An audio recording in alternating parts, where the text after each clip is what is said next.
একটা কিতাব আছে আল্লাহর কাছে, কাতাবা কিতাবান ফাহুয়া ইনদাহু ফাওকাল আরশ, যেই কিতাবটা আল্লাহর নিজের কাছে আছে আরশের উপরে।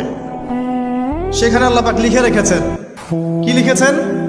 ইন্না রাহমাতি সাবাকাত গদাবি, প্রতিটা ক্ষেত্রেই আমার রহমত, আমার দয়া, আমার করুণা আমার গজবকে পরাজিত করেছে। মানে আল্লাহ রাব্বুল আলামিনের গজব এর উপরে আল্লাহ পাকের রহমত অবস্থান করছে। জীবনের কোনো ক্ষেত্রে হতাশ হওয়ার কোনো সুযোগ নাই।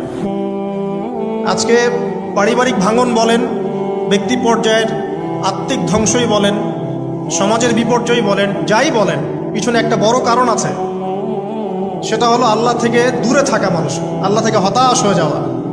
আর এই কাজটা শয়তান করিয়েছে মানুষকে আল্লাহ থেকে দূরে সরানোর জন্য।